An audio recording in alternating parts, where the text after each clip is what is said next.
اللهم صل على سيدنا محمد يا رب صل وسلم دائما ابدا على حبيبك.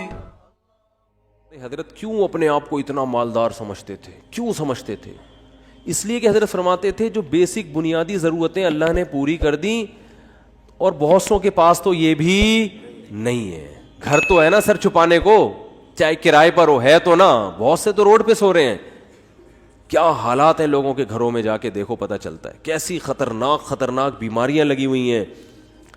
تو اسلام نے ہمیں، جو میں آیت پڑھ رہا تھا اس میں یہ بتایا کہ تم اس خوش فہمی میں مت رہو کہ جس حالت میں آج ہو ہمیشہ اسی حالت میں رہو گے. اللہ نے تم سے ایسا کوئی ایگریمنٹ نہیں کیا ہے. تو اب کرنا کیا ہے؟ عمل کو فوکس کرنا ہے. عمل تو اللہ تعالی نے قرآن میں کیا فرمایا کہ کسی کتاب میں نہیں لکھا.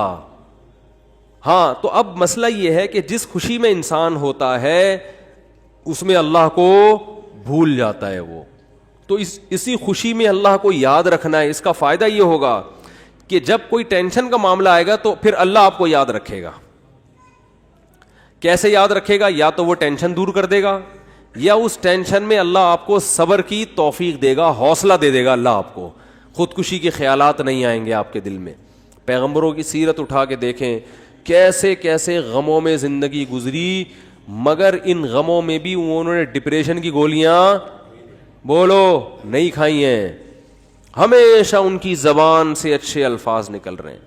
اعلم من اللہ ما لا تعلمون، میں اللہ کے بارے میں وہ کچھ جانتا ہوں جو تم نہیں جانتے. یعقوب علیہ السلام کہہ رہے ہیں. ایوب علیہ السلام نے بیماری میں ایسا صبر کر کے دکھایا. اللہ فرماتے ہیں نعم العبد، کیا خوب بندہ تھا، کتنے خوش قسمت کہ اللہ آخری کتاب میں آیتیں نازل کر رہا ہے کہ ایوب کیا خوب بندہ تھا، کیا خوب بندہ تھا. دیکھو ایوب علیہ السلام بیماریوں میں، اگر بیماریوں میں زندگی نہ گزری ہوتی تو اتنے خوبصورت الفاظ ان کے لیے آخری کتاب میں نازل ہوتے. فرض کر لو صحت میں زندگی گزر گئی ہوتی تو گزر تو گئی نا، ختم. اب بیماری میں گزری ہو یا صحت میں، جو چیز جو پاسٹ بن گیا وہ اچھا ہو برا ہو اب اس سے انسان کو کوئی سروکار نہیں ہوتا، جو گزر گئی ختم. تو صحت میں زندگی گزرتی اتنا انعام نہ ملتا. اللہ فرماتے ہیں نعم العبد، کیا خوب بندہ تھا. اور اللہ نے ایوب علیہ السلام کی زوجہ کی بھی تعریف کی بہت زیادہ. ایوب علیہ السلام جب بہت شدید بیمار تھے نا تو عام طور پر کیا ہوتا ہے، بیگم صاحبہ خدمت کرتی ہے، میرے میاں کیا ہو گئے، بیمار ہو گئے، کوئی بات نہیں، 1 دن خدمت 2 دن خدمت، اس کے بعد کہے گی بھائی جان چھڑاؤ، میری کیا ہو گئی ہے، بولو نا، شادی ہو گئی ہے. آج کل مارکیٹ میں جو میرا بیان خواتین سن رہی ہیں ان کے علاوہ کی بات کر رہا ہوں، ان کے ساتھ یہی مسئلہ ہو رہا ہے کہ میاں بے روزگار ہو گیا، بیمار ہو گیا، تو اب بھائی جب شریک حیات کا مطلب کیا ہوتا ہے، زندگی بھر آپ کے ساتھ شریک. نکاح میں اور زنا میں تو یہی فرق ہے نا بنیادی. شریک حیات کا مطلب یہ ہے کہ آپ خوشی اور غم میں آپ کے ساتھ، آپ بھی اس کے ساتھ. دیکھو شادی سے پہلے کوئی فالٹ سامنے آ گیا، نہیں کرو شادی، آپ کو اختیار ہے. جو فالٹ شادی کے بعد پیدا ہو رہا ہے وہ تو پھر آپ کی قسمت ہے نا. ارے عورت کی شادی ہوئی میاں سے، اگلے دن ایکسیڈنٹ ہوا، لنگڑا ہو گیا، تو اب ہو گیا، وہ قسمت ہے، برداشت کرو، کیا خیال ہے. ٹھیک ہے نا. آپ یار سمجھ میں نہیں آ رہی بات. دیکھو ایک آدمی نے نکاح کا پیغام بھیجا، پہلے سے پاؤں سے معذور تھا، تو عورت لڑکی والوں نے اس بیس پہ ریجیکٹ کر دیا. ان کا حق ہے، کر سکتے ہیں، لیکن بالکل صحیح فٹ فاٹ رخصتی بھی ہو گئی. اگلے دن خوشی میں بائک میلیاں لگاتا ہوا جا رہا ہے کہ میری شادی ہو گئی اور رخصتی بھی ہو گئی. ہو سکتا ہے گرے، ٹانگ کی ہڈی ٹوٹ گئی. اب یہ تھوڑی کہ عورت کھلا لے کے بھاگ جائے کہ میری تو لنگڑے سے شادی ہوئی ہے. شادی ہو کے لنگڑا ہوا ہے، لنگڑے سے شادی نہیں ہوئی. اس طرح آپ کی شادی ہوئی، پہلے سے پتہ چلا بیگم کے ساتھ یہ مسائل ہیں، نہ کرو شادی. بھائی آپ کس نے کہا؟ صحیح تھی، نکاح کے بعد بیماری ہو گئی، ٹھیک ہے نا، کوئی مسئلہ کھڑا ہو گیا، تو اب عزت دار آدمی اس بیس پہ ڈیورس نہیں دیتا. بلکہ دعائیں کراتا ہے, مولوی صاحب میری زوجہ کے لیے دعا کریں اللہ صحت عطا فرمائے, اولاد نہیں ہو رہی دعا کریں اللہ صحت عطا فرمائے, ٹھیک ہے نا. زبان میں لکنت پیدا ہو گئی ہے, دعا کریں اللہ. تو میں تو ان کو کہتا ہوں اگر لکنت پیدا ہو گئی ہے تو بڑا فائدہ ہے تمہارا, کیونکہ جتنی دیر میں وہ برا بلا کہے گی نا اتنی دیر میں آپ کام نمٹا کے آ جاؤ سارے. ٹھیک ہے, وہ ابھی اسٹارٹ لے گی آپ کو سمجھانا, اتنی دیر میں آپ کیا کرو, ذہن تیار کر کے آ جاؤ کہ یہ الٹا سیدھا بولنے والی ہے تو برداشت کرنا ہے. تو وہ اچھا اس پہ بھی 1-2-3 چٹکلیں لیکن وہ زیادہ ہو جائیں گے. تو اب مسئلہ یہ ہے کہ عزت دار آدمی کیا کرے گا, اس کو اپنی قسمت سمجھ کے برداشت. ہاں اختیاری فالٹ ہے تو ایک الگ بات ہے نا, قدرتی فالٹ نہیں ہوا بلکہ اپنے اختیار سے کچھ غلط کر رہی ہو تو ایک الگ بات ہے. بھئی یہ تو قدرت کی طرف سے اس کی ٹانگ ٹوٹ گئی, اس کو لکوا ہو گیا, اس کو فالج ہو گیا. تو آج تک یہی ہوتا آ رہا ہے, ہم نے دیکھا ہے بیوی کو فالج ہو گیا تو مرد اب اس کو رکھ رہا ہے, بھائی اس کی خدمت کر رہا ہے, علاج کر رہا ہے, لوگوں سے دعا کروا رہا ہے, یار میری بیگم کے لیے دعا کرو. ایسے موقع پہ عزت دار آدمی طلاق نہیں دیتا, وہ کہتا ہے بھائی اب برداشت کرو یار میری قسمت ہے. تو عورت بھی برداشت کرتی تھی پہلے زمانے میں, آدمی بھی برداشت کرتا تھا, اب دونوں نے برداشت کرنا چھوڑ دیا ہے. کیوں؟ دنیا ہی کو اصل بنا لیا ہے. سارے مزے کہاں اڑانے ہیں؟ دنیا میں. اب دنیا کو ہی اصل بنا لیا ہے تو اب بس ہر چیز کیا ہونی چاہیے؟ پرفیکٹ, ایک دم موقع کی رپورٹ ہونی چاہیے ہر معاملے میں. تو یہ تو بھائی گوروں کا نظریہ ہے, یہ مسلمان کا نہیں ہے. تو میں ایوب علیہ السلام کا بتا رہا تھا کہ وہ شدید بیماری میں, وہ بیماری کیا تھی اس کا تفسیر میں کوئی ذکر نہیں ملتا نہ حدیث میں, بس کوئی بہت سخت بیماری تھی جس میں بہت طویل عرصے مبتلا رہے ہیں. تو اللہ نے ان کی زوجہ کی بھی کبھی خیال کیا. ان کی زوجہ نے اپنے میاں کی کئی سال خدمت کی ہے, کئی سال خدمت کی ہے. تو اب کیا ہوا کہ ایک دن خدمت میں تھوڑی سی کوتاہی ہوئی تو حضرت ایوب علیہ السلام کو غصہ آ گیا اور انہوں نے کہا کہ میں اگر ٹھیک ہو گیا نا میں تجھے 100 ڈنڈے ماروں گا. صحیح ہے نا, کیونکہ بیمار آدمی چڑچڑا ہو جاتا ہے نا, تھوڑا سا اس میں برداشت کم ہو جاتی ہے. اب بیچاری بیوی اتنی خدمت کر رہی ہے لیکن تھوڑی سی کوتاہی ہوئی تو ان کو غصہ آ گیا. انہوں نے کہا کہ اللہ کی قسم میں ٹھیک ہو گیا تو 100 ڈنڈے ماروں گا. تو اللہ نے ٹھیک کر دیا. اب پیغمبر پریشان کہ اتنی نیک بیوی جس نے اتنی خدمت کی, وہ کہ اس کو 100 ڈنڈے ماروں گا, تو بولے کہ ٹھیک نہ ہوتے تو ہی اچھا تھا بھائی. ٹھیک نا. تو قرآن کے الفاظ دیکھو, خذ بیدک ضغثا فاضرب به ولا تحنث. اے پیغمبر آپ قسم بھی نہیں توڑ سکتے, آپ تو پیغمبر ہیں, اور بیوی اتنی نیک ہے اس کو مارنے کی اجازت نہیں ہے, اس کو آپ نے 100 ڈنڈے نہیں مارنے. اب قسم پوری کرنے کے لیے ایک جھاڑو لیں جس میں 100 تنکے وہ ایک ہی دفعہ لگا دیں بس. ویسے تو ایک یوں کر کے بھی لگانا بھی وہ ہے, لیکن جب بیوی کو پتا چلے گا اللہ نے میرے لیے میرے میاں کو یہ ہیلا بتایا ہے تو یہ جھاڑو لگانا یہ عزت دی جا رہی ہے. یہ کس کی طرف سے ہیلا بتایا جا رہا ہے؟ بولو بھائی, اللہ کی طرف سے.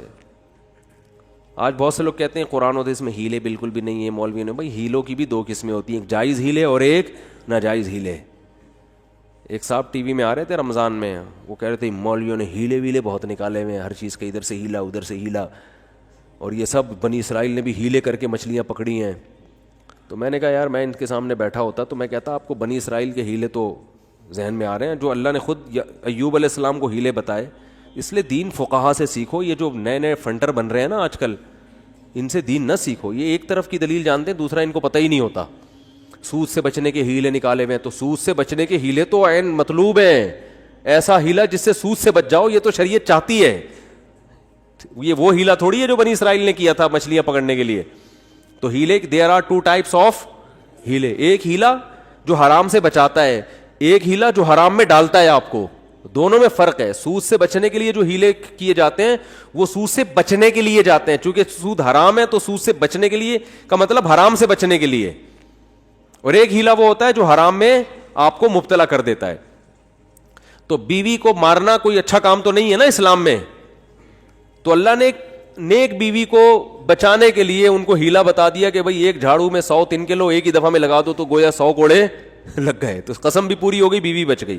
تو یہ اللہ نے حضرت ایوب علیہ السلام کی وائف کو, ان کی زوجہ کو, ان کی اہلیہ کو اتنا پروٹوکول کیوں دیا کہ قرآن میں ان کا تذکرہ بھی کر دیا. یہ شوہر کی خدمت کی وجہ سے, شوہر کے ساتھ وفا کی وجہ سے.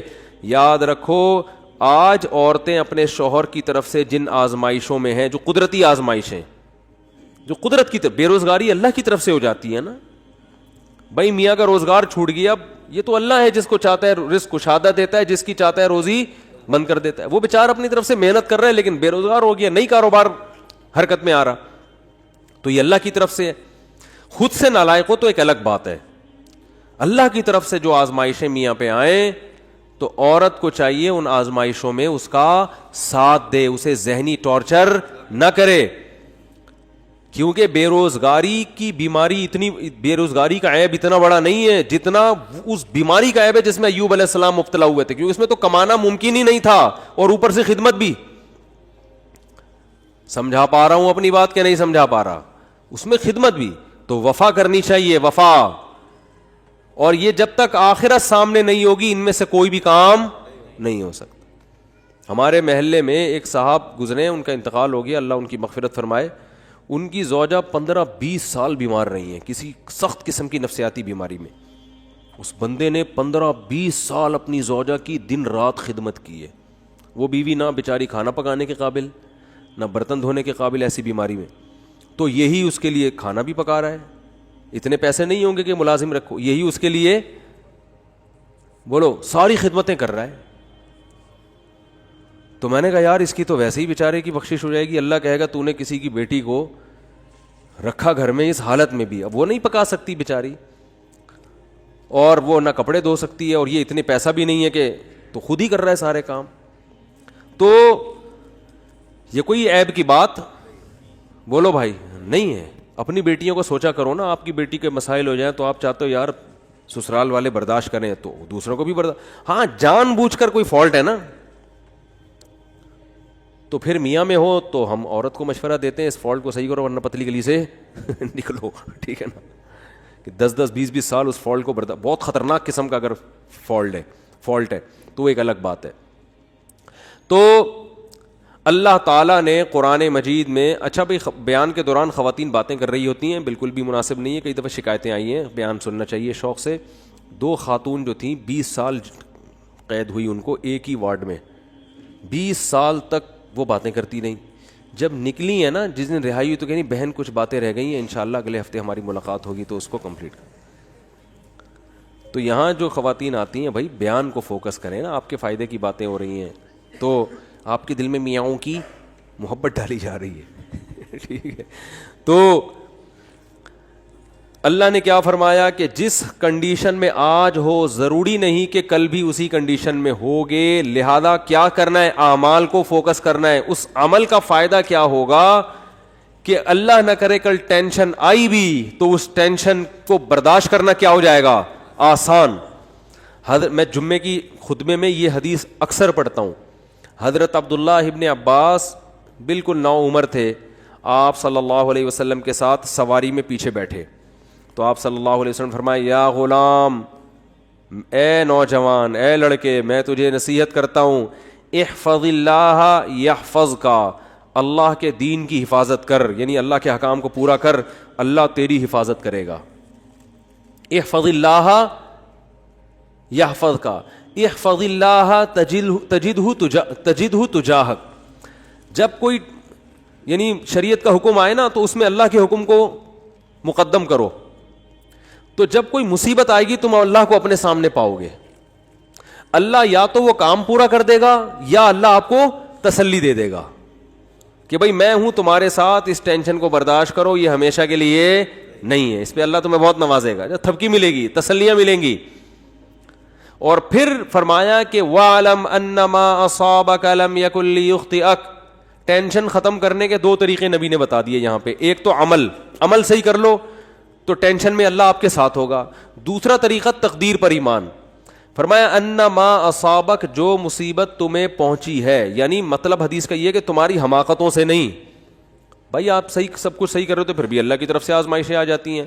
تو لم یکن لیخطئک, یقین کر لو یہ لازمی پہنچنی تھی, یہ تم سے خطا ہو ہی نہیں سکتی تھی. تو جب ایک کام لازمی ہونا ہی تھا تو اس میں ٹینشن کس بات کی؟ ابے کیا ہو گیا بھائی, جب ایک کام ہونا ہی ہے, نہ ہونے کا تو سوال ہی پیدا نہیں ہوتا, تو بھی ٹینشن کس بات, یہ تو ہونا تھا, یہ تو ہوگا, یہ تو ہوگا بھائی. لیکن چونکہ ہمیں ٹینشن سے پہلے نہیں پتا ہوتا کہ کیا ہوگا, تو ہم اسباب اختیار کرتے ہیں, پورے کامیابی کے اسباب اختیار کرے, پھر بھی نہیں ہوا, بھائی یہ تو اللہ نے ایسے ہی لکھا ہوا تھا. غزوہ احد میں 70 صحابہ شہید ہو گئے. کتنی بڑی ٹینشن صحابہ کے لیے, کتنی بڑی ٹینشن. تو اللہ نے کیا فرمایا, کوئی ٹینشن کی بات نہیں ہے, یہ شکست بھی مقدر میں لکھی ہوئی تھی اور یہ شہادتیں بھی مقدر میں لکھی ہوئی تھی, کوئی ٹینشن کی بات نہیں ہے. رہا یہ مسئلہ کہ تم سے غلطی ہوئی تھی, مشورے پر عمل نہیں ہوا, نبی کا حکم تم سے ٹوٹ گیا, تو اس کی وجہ سے یہ ٹینشن پہنچی ہے, تو اس سے تم نے چونکہ توبہ کر لی ہے تو وہ والی ٹینشن بھی کیا ہو گئی, ختم. آخرت کا نقصان کا خطرہ تھا کہ نبی کے جو حکم دیا تھا گھاٹی پہ رہنا ہے, تو وہ توبہ سے معاف ہو گیا. باقی رہا یہ شکست, کوئی مسئلہ نہیں. وَيَتَّخِذَ مِنْكُمْ شُهَدَاءَ, اس میں مثبت چیزیں سوچو کہ اللہ چاہتا تھا تم میں بہت سے لوگوں کو شہادت کا مرتبہ دینا, تو اللہ نے ان کو جلدی آزمائشوں سے نکال کے جنت میں پہنچا دیا. اور کیا چاہیے.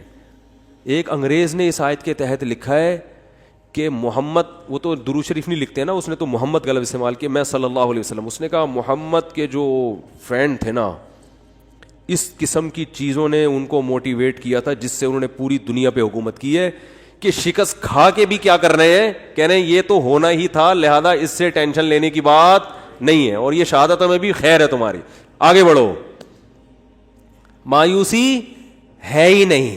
ٹھیک ہے نا. ہمارے یہاں پتہ ہی کیا سمجھا کہ مایوسی کفر ہے, تو اس کا مطلب یہ سمجھا جاتا ہے کہ میں جہاں شادی کرنا چاہتا ہوں وہاں شادی ہو کے رہے گی, کیونکہ مایوسی کیا ہے, کفر ہے. میں چاہتا ہوں میری 2 لاکھ روپے تنخواہ ہو تو 2 لاکھ ہوگی, کیونکہ مایوسی کفر ہے. یہ غلط مطلب ہے, سمجھ رہے ہو. ایسا تو پھر بہت سے لوگوں کے ساتھ نہیں ہوتا, پھر اور مایوسی ہوگی, آدمی کہتا ہے یہ تو اور ڈبل گناہ, کفر کا گناہ بھی ہو رہا ہے اور پیسے بھی نہیں مل رہے. ہم کہتے ہیں میں صحت بناؤں گا تو صحت بنے گی, کیونکہ مایوسی کفر ہے. یہ مطلب نہیں ہے. مطلب یہ ہے کہ اللہ سے یہ امید لگائی جائے کہ جو ہوگا اچھا ہی ہوگا میرے حق میں.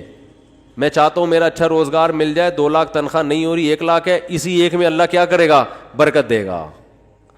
روزگار نہیں مل رہا, کوئی بات نہیں, اسی میں اللہ کیا کرے گا, برکت دے گا. نہ ملنے میں بڑے فائدے ہیں. روزگار نہ ملنے سے ٹینشن ہوگی, ٹینشن میں اللہ یاد آئے گا, اللہ سے دعائیں مانگو گے, اس ٹینشن میں گناہ معاف ہوں گے, برداشت کی قوت پیدا ہوگی. بعض دفعہ زیادہ کھانے سے بھی مسئلے خراب ہو جاتے ہیں, پیٹ بھرے ہوئے ہوتے ہیں تو الٹے الٹے خیالات آنا شروع ہو جاتے ہیں انسان کو. ایوب علیہ السلام پریشان تھے نا بیماریوں میں, مایوس نہیں ہوئے, اس لیے کہ ان کو پتا تھا یہ میرے لیے کیا ہے, بہتر ہے. کتنا بہتر کہ قرآن میں آخری نبی پر آیتیں نازل ہوئی ہیں, نعم العبد, ایوب کیا خوب بندہ تھا, کیسی زبردست بشارت دی اللہ نے. اللہ کا کلام غلط نہیں ہو سکتا, اور اللہ نے یہ نہیں کہا کہ ایوب اچھے تھے, نا نا نا نا نا, ایوب امتحان میں کامیاب ہو گئے, نا نا نا. نعمہ تعجب کا صیغہ ہے, گویا اللہ تعجب کر رہے ہیں, یار کیا خوب بندہ تھا. اللہ کو تعجب نہیں ہوتا, لیکن اللہ ہم سے ہماری زبان میں بات کر رہے ہیں کہ اگر کوئی ایوب کی قربانی اور اس کے صبر کو دیکھتا تو کہتا ہے بھائی یہ صبر کھوپڑی میں آنے والا نہیں ہے, یہ تو بہت ہی زبردست بندے ہیں اللہ کے. اتنا بڑا کامیابی کا سرٹیفکیٹ ان کو اس بیماری کی وجہ سے ملا. اور آج ذرا سی پریشانی آدمی 10 قسم کے, یہ میرے ساتھ ایسا کیوں ہو گیا, میرے ساتھ ایسا کیوں ہو گیا. اور آج کل یونیورسٹیوں میں ہوتا یہ ہے کہ ٹینشنوں میں خدا کا انکار کر دیتے ہیں. پہلے تو یہ تصور نہیں تھا.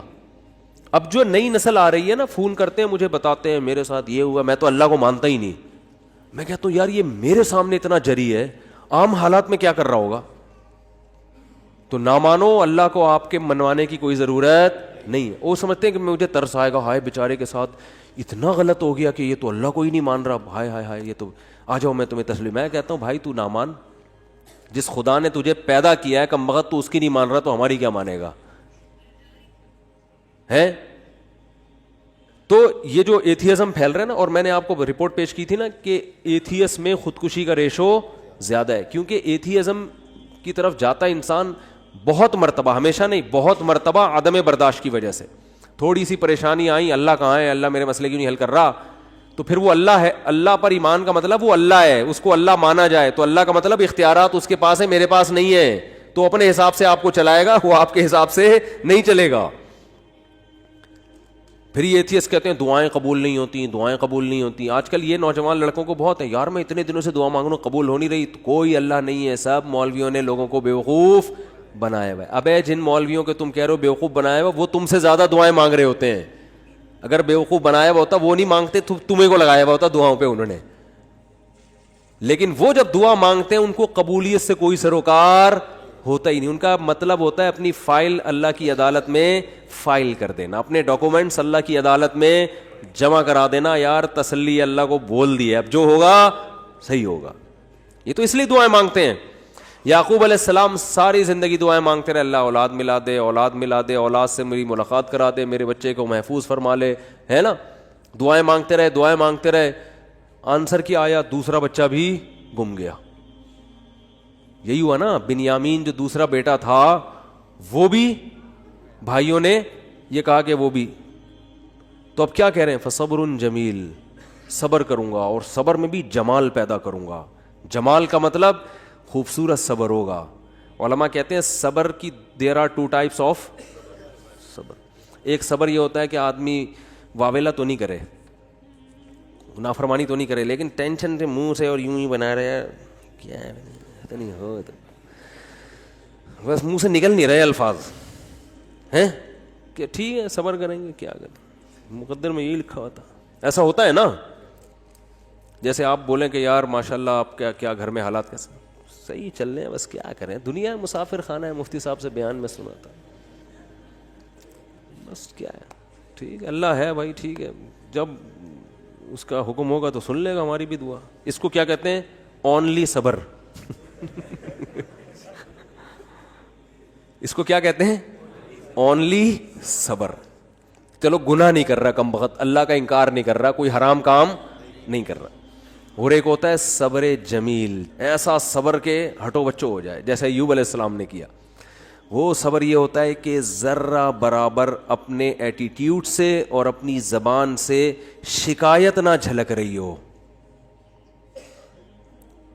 جیسے ہمارے حضرت نے غربت میں فرماتے ہیں کہ جو میں صبر نہیں کرتا تھا کیونکہ مجھے ڈر لگتا تھا گناہ نہ ہو جائے. اللہ کہے گا صبر تو مصیبتوں پہ کیا جاتا ہے، تجھے مصیبت کہاں پہنچی ہوئی ہے؟ بلکہ میں اپنے آپ کو کیا سمجھتا تھا؟ بادشاہ ہوں، اس لیے میں لوگوں سے الگ رہتا ہوں. تو اس کو سرے سے مصیبت سمجھ ہی نہیں رہے ہیں، بلکہ کیا کہہ رہے ہیں؟ صبر جمیل. کیا کرنا ہے؟ ایسا صبر جس میں کیا ہو؟ جمال ہو. اور لا تیأسوا من روح اللہ، اے میرے بچوں اللہ کی رحمت سے نا امید مت ہو. اعلم من اللہ ما لا تعلمون، میں اللہ کے بارے میں وہ کچھ جانتا ہوں جو تم نہیں جانتے. رو بھی رہے ہیں. اب آپ کہہ سکتے ہیں جب اپنے عمل سے بھی شکایت نہیں کرنی، زبان سے بھی، تو پھر رو کیوں رہے ہیں؟ یہ غیر اختیاری ہے، اس پہ کوئی پکڑ نہیں ہے، اور یہ آپ کے دل کے زندہ ہونے کی دلیل ہے. کیونکہ رونا بھی نہیں آ رہا بچے کے گمنے میں، اس کا مطلب آپ کے سینے میں دل ہی نہیں ہے. پھر تو قربانی نہیں ہے نا. اتنا غم تو ہوگا تو غم زدہ ہوں گے نا. اگر مثلا کوئی آدمی بچہ گم گیا اور اب یہ گھوم رہا ہے آرام سے، کہہ رہا بچہ گھوم گیا صبر جمیل کریں گے، کچھ بھی نہیں ہے، تو یہ صبر جمیل نہیں ہے، اس کا مطلب یہ اس کا بچہ تھا ہی نہیں. حقیقت اپنا بچہ ہوتا تو اتنے مزے سے نہیں گھوم رہا ہوتا. ٹینشن یہ نیچرل ہے، آنکھیں بھی بہیں گی، غم بھی ہوگا، ٹینشن بھی ہوگی. زبان سے جو چیز غیر اختیاری ہے اس پہ پکڑ نہیں ہے. ہمارے نبی کی نواسی کا انتقال ہوا آپ کی گود میں، آپ کے آنکھوں سے آنسو ٹپکنا شروع. صحابہ نے عرض کیا یا رسول اللہ آپ تو صبر کی تلقین کرتے ہیں. تو آپ نے کیا فرمایا؟ آنکھیں بہہ رہی ہیں، دل غم زدہ ہے. یہ یعنی مطلب یہ کہ یہ دو چیزیں ہمارے اختیار میں، نہ آنکھوں کو روک سکتے ہیں نہ دل کو غم زدہ ہونے سے روک سکتے ہیں. زبان وہی کہے گی جس پہ اللہ راضی ہے. زبان کہے گی کہ جو اللہ کا حکم تھا، ما قدر اللہ، جو اللہ کے فیصلے ان فیصلوں پر راضی. لیکن جب اس ٹائپ کا صبر ہوتا ہے نا جو غیر اختیاری، تو وہ اعتدال سے ہوتا ہے. یعنی اس ٹائپ کا جو غم ہوتا ہے نا وہ اعتدال سے ہوتا ہے. اس میں آنسو بھی نکلتے ہیں، دل بھی غم زدہ ہوتا ہے. آج کل جو غم ہو رہے ہیں نا، جس طرح سے چیخنا پیٹنا، ہاں وہ میرے ساتھ یہ ہو گیا، گھر میں دیکھو نا کیا ہو رہا ہے. روزگار آپ گئے کہیں جاب کی تلاش میں، نہیں ملی جاب، انٹرویو میں فیل ہو گئے، باہر نکل کے چیزیں توڑ رہا پھوڑ رہا ہے. بیگم کا فون آیا، اس کو گالیاں دینا شروع کر دیں. یہ غیر اختیاری نہیں ہے, یہ کیا ہے؟ بولو, اختیاری.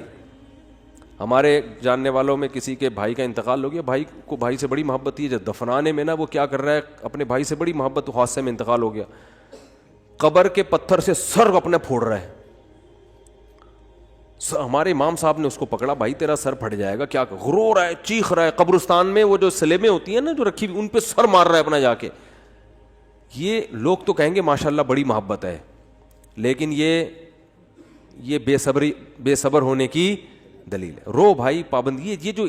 یہ جو بالکل حواس باختہ اور رونا اور چیخنا اور یہ وہ جو ہمارے گھروں میں آج کل میتوں میں ہوتا ہے, اور مسئلہ ہو گیا تو چیزیں اٹھا کے پھینک رہا ہے, اور اس کو سمجھتے ہیں کہ میں اپنا بس غصہ نکال رہا ہوں, تو یہ گدھے ہونے کی تو دلیل ہو سکتی ہے میرے بھائی. میں اس کو نہیں کہہ رہا, وہ تو بیچارہ غمزدہ تھا, اللہ تعالیٰ اس کے غم کو دور کرے, لیکن یہ شریعت میں پسندیدہ کام نہیں ہے.